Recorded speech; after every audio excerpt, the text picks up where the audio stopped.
રાજકોટમાં રાજકોટ મહાનગરપાલિકાએ શ્રાવણ મહિનો શરૂ થતાં જ ફરાળી ખાદ્ય પદાર્થોની તપાસ શરૂ કરી છે। શહેરના 18 સ્થળોએ ચેકિંગ દરમિયાન 5 નમૂનાઓ લેવાયા છે।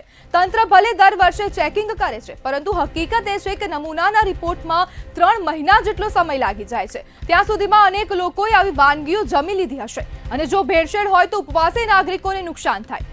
ફૂડ વિભાગના જણાવ્યા પ્રમાણે તમામ નમૂનાઓ વડોદરા લેબમાં મોકલવામાં આવે છે, જ્યાં કામના ભારણના કારણે રિપોર્ટમાં વિલંબ થાય છે। પરંતુ હવે સવાલ એ છે કે શું રિપોર્ટ આવ્યા બાદ વેપારીઓ પર દંડ કરવાથી લોકોને ન્યાય મળે છે કે પછી આ કાર્યવાહી માત્ર ફોર્માલિટી બની રહે છે। ઉપવાસ તૂટી જાય એવી ભેળસેળ શિષ્ટ ફરાળી વાનગીઓ જેમ કે ફરાળી લોટ કે પેટીસમાં અગાઉ પણ પકડાઈ છે, છતાં સ્થાનિક લેબોરેટરી કેમ નથી બની? રાજકોટ જેવા શહેરમાં તંત્રને એ જરૂરી નથી લાગતું, ત્યારે જે થાય છે એ ઘોડા છૂટી ગયા પછી તબેલાને તાળા મારવા સમાન છે। અનેક જગ્યાએ ભેળસેળ થતું હોવાની પણ આશંકા છે અને રાજકોટમાં હવે જે આરોગ્ય વિભાગ છે તેમના દ્વારા ચેકિંગ હાથ ધરાયું હતું। શ્રાવણ મહિનામાં જે ફરાળી વાનગીઓ બનાવવામાં આવે છે અને વેચવામાં આવે છે તેને લઈને ચેકિંગ કરાયું હતું અને તેમાંથી જ 5 વસ્તુઓના નમૂના લેવામાં આવ્યા છે। 5 નમૂનાઓ લઈને વડોદરા હવે મોકલવામાં આવ્યા છે અને ત્યારે લેબનો જે રિપોર્ટ છે તે 3 મહિના પછી આવશે। ત્યારે પ્રશ્નો હવે સીધા તંત્રને થઈ રહ્યા છે કે રાજકોટ સિવાય અનેક જગ્યાએ આ જે ભેળસેળવાળી વાનગીઓ છે તે વેચાતી હોય છે અને ક્યારે તેમની પર કાર્યવાહી થશે? શું રિપોર્ટ આવ્યા બાદ વેપારીઓને દંડ કરવાથી લોકોને ન્યાય મળશે? હજુ સુધી સ્થાનિક લેબોરેટરી કેમ નથી બનાવવામાં નથી આવી અને જે રાજકોટ છે ત્યાં સતત શ્રાવણ મહિનામાં આવા પ્રકારની જે ચેકિંગ છે તે હાથ ધરાતી હોય છે। તો આપણી સાથે ભરત કોરાટ જોડાઈ ગયા છે, વાઇસ પ્રેસિડેન્ટ। જી ભરતભાઈ, ફરાળી વાનગીના નામે એમાં પણ ભેળસેળ, શું કહેશો? બેન નમસ્તે, સાચી વાત આપે કહી। વાનગીઓ આપણે 100 દિવસના ગુજરાતના ફેસ્ટિવલની શરૂઆત થઈ ગઈ છે અને લોકોમાં ઉત્સવો અનેક આવતા હોય તો અનેકવિધ ફરાળો કે વાનગીઓ ને બધું ખાવાનું, બહાર ખાવાનું ને બધું ચાલતું રહે છે। મેળાઓ થતા હોય ત્યાં બધા જતા હોય।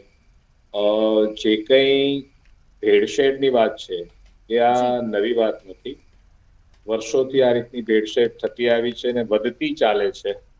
અને હું એવું નથી માનતો કે અધિકારીઓને પણ ખબર નથી, પણ કોઈ યોગ્ય દંડની જે અપેક્ષા હોય ને એનાથી આ લોકો પોતાની ભેળસેળનું કામ બંધ કરે અથવા લોકોને સારું સાત્વિક ભોજન મળી રહે, વાનગીઓ મળી રહે એ માટેના નક્કર પગલાઓ નથી લેવાઈ રહ્યા। 2 દિવસ પહેલા જ 28મી તારીખે અમારી રાજકોટ શાખાએ ગ્રાહક પંચાયત અમારી સંસ્થા છે, એમણે કલેક્ટરશ્રીને આ રીતનું આવેદનપત્ર આપ્યું કે આ ફેસ્ટિવ સિઝનમાં ભેળસેળ ખૂબ વધતી હોય છે તો એના માટે આ નક્કર પગલાઓ લો।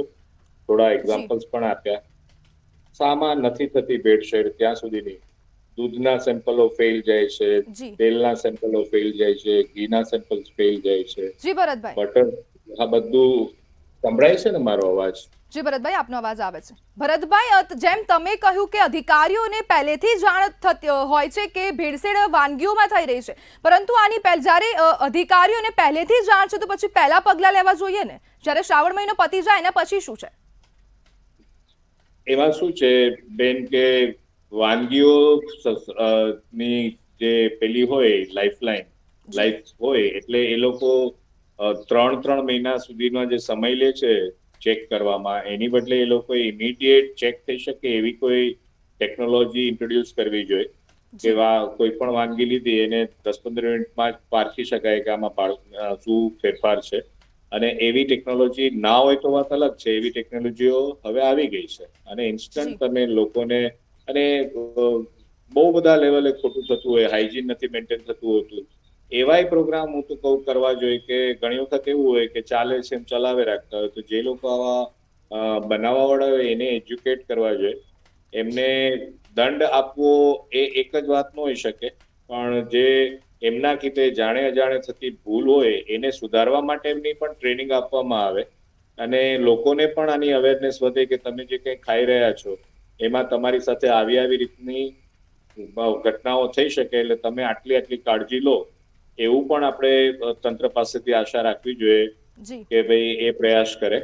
અને બાકી દંડ છે, આ ફૂડ એટલે આપણું સેકન્ડ બ્રેઇન કહેવાય. એટલે આપણા જે ફૂડ થકી આપણું આખું એક્ઝિસ્ટન્સ છે એ રહેતું હોય છે. એની સાથેના ચેડા છે એટલે આપણી સાથે કેટલી ગંભીર બાબત છે અને એને આપણે કેટલી હલકામાં લઈએ છીએ એ બાબત માટેની જાગૃતિ અને એ માટેના કડકમાં કડક પગલાઓ લેવાય એ માટે તંત્રએ ખૂબ જ ગંભીરપણે પ્રયાસ કરવા જ રહ્યા. જી ભરતભાઈ, લોકો આસ્થા સાથે કેમ આમ કરે છે? ચલાવી લેવું એ આપણી જે માનસિકતા છે, સસ્તું લેવું જે માનસિકતા છે, એ બધી માનસિકતાને લીધે એના ઉપર પછી બિલ વગરનું લેવું અને એ આપણી સંસ્કૃતિનો ક્યાંક પણ આપણી ડેઇલી હેબિટ્સનો પણ ક્યાંક વાંક છે. તો એને પણ કરેક્ટ કરવી જરૂરી છે કે સમય સાથે આપણે એમાં સારી રીતે અપડેટ કરીએ. જી ભરતભાઈ, જોડાવા બદલ આપનો આભાર. Thank you ma'am. ત્યારે અનેક જગ્યાએ ભેળસેળ થતી હોવાની આશંકાઓ પણ છે અને જ્યારે અધિકારીઓને અગાઉથી જાણ હોય છે કે વાનગીઓમાં ભેળસેળ થાય છે તો શ્રાવણ મહિના પહેલાથી જ આવા પ્રકારની કાર્યવાહી કરવી જોઈએ, જેથી કરીને જે ઉપવાસવાળા નાગરિકો છે તેમને કોઈ પણ પ્રકારની તકલીફ ન પડે. જ્યારે આરએમસીના આરોગ્ય વિભાગ દ્વારા શ્રાવણ મહિનાની શરૂઆતમાં જ હવે ચેકિંગ હાથ ધરાયું હતું અને આજે સારી કામગીરી કરી છે, પરંતુ અગાઉ જ્યારે જાણ હોય છે ત્યારે કામગીરી કરવી જોઈએ. શ્રાવણ મહિનો પછી જ્યારે ખતમ થવા આવે ત્યારે આવી કામગીરી કરવાનો શું મતલબ રહેશે? તમામ નમૂનાઓ વડોદરા લેબમાં મોકલવામાં આવે છે અને જ્યારે આજે નમૂના લેવાય છે તે બાદ તેનો રિપોર્ટ 60 દિવસે આવે છે.